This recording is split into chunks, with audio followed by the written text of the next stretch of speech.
समय रहते, इससे पहले कि वो कुछ गलत करते, उन तक पहुंच गई एनआईए और एटीएस। ये वाकई अपने आप में उपलब्धि है।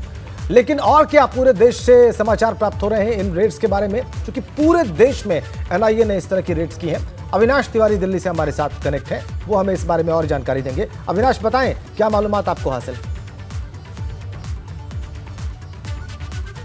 देखिए राजेंद्र, अगर बात करें तो जिस तरीके से हमारे सहयोगी ब्यूरो चीफ बीरेश जी बता रहे थे कि किस तरीके से लखनऊ और उत्तर प्रदेश में पीएफआई जो है तमाम सारी चीज़ों को दहलाने की कोशिश में थी।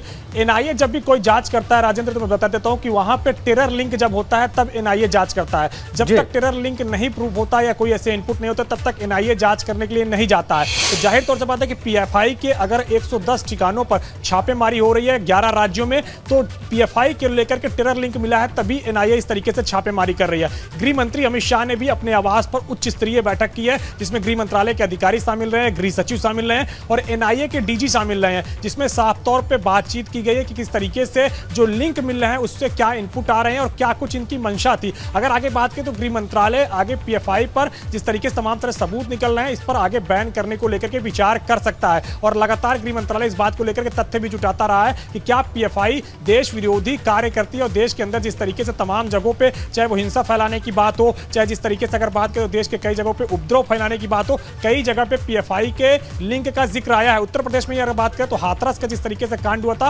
वहां पे भी पीएफआई का जिक्र आया था, पीएफआई का लिंक कहीं ना कहीं मिला था। और इसी के बाद गृह मंत्रालय अब सक्रिय हुआ है और एनआईए पूरे मामले की अब जांच कर रही है।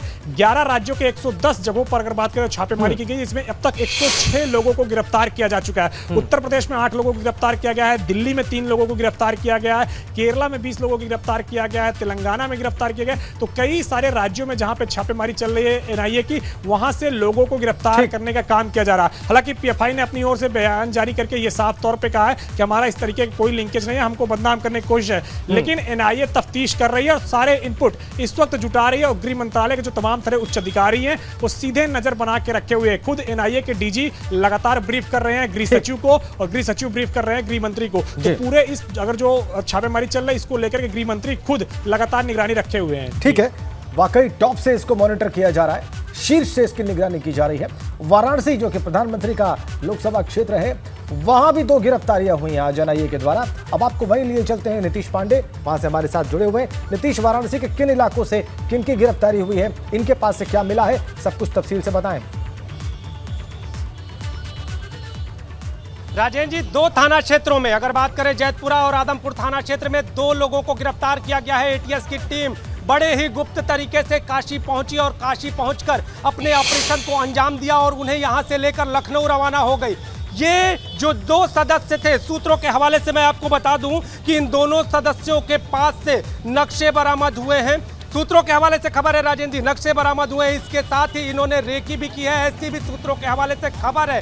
और हमारे साथ वो शख्स मौजूद हैं जो पीएफआई के जो सदस्य कहे जा रहे हैं, उनकी गिरफ्तारी हुई है और इसके बाद वो राहत महसूस कर रहे हैं। आप सोहन लाल आर्य जी हैं और ये पैरोकार हैं। और क्या इनको भी कभी अगर इसके पहले जो खबरें आती रही, इनको धमकियां मिलती रही हैं, तो कितनी राहत महसूस हो रही है? बहुत राहत करते हैं हम इस कार्य में। उत्तर प्रदेश सरकार, भारत सरकार जो इनके खिलाफ गिरफ्तारियां हो रही हैं, हम हर्ष व्यक्त करते हैं और अभिनंदन करते हैं सरकार के इस कृत्य का।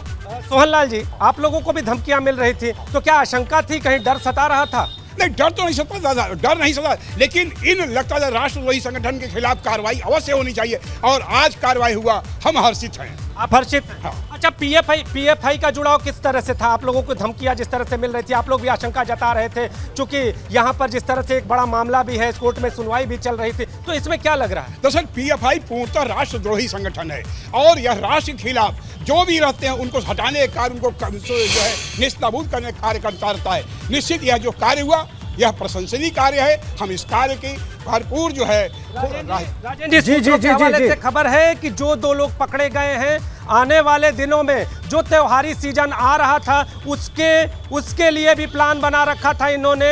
ये भी सूत्रों के हवाले से खबर है, जो त्योहारी सीजन में यहाँ पर भीड़ भाड़ होती है उसे लेकर भी रेकी की जा रही थी, ऐसी भी सूचना है। तो जो लोग यहाँ के रहने वाले हैं, बाबा श्री काशी विश्वनाथ धाम, श्रृंगार गौरी और इस तरह ज्ञानवापी को लेकर जिस तरह से सुनवाई चल रही है और इस सुनवाई के बीच में जिस तरह से इनके पैरोकार को धमकियां मिल रही थी हिंदू पक्ष के, तो वो भी राहत महसूस कर रहे हैं। लेकिन आपको बता दूं कि ये गिरफ्तारी काशी में ऐसे लोग जो पीएफआई का विरोध करते हैं उनके लिए राहत है, लेकिन जिस तरह से इस तरह के लोग संगठन बनाकर सक्रिय हैं वो बड़ा सवाल है। 35 लोगों पर और निगहबानी की गई है, क्योंकि जिस तरह से एनआरसी का विरोध हुआ था उस दौरान 35 लोगों के नाम भी इसमें शामिल किए गए थे और वो लोग चिन्हित किए गए थे। उन 35 लोगों पर भी निगहबानी है और उन 35 लोगों पर भी आगे के दिनों में पूरी तरह से कार्रवाई की उम्मीद है। तो ये सूत्रों के हवाले से खबर है एबीपी गंगा के पास। और अभी जो टीम है, जो एटीएस की टीम, लखनऊ एटीएस की टीम है, वो यहां से लेकर दोनों आरोपियों को यहां से लेकर रवाना हो गई है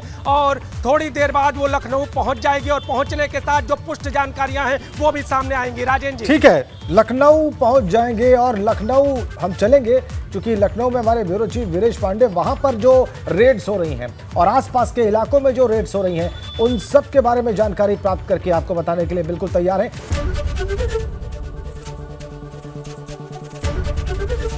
एबीपी गंगा, खबर आपकी, जुबान आपकी।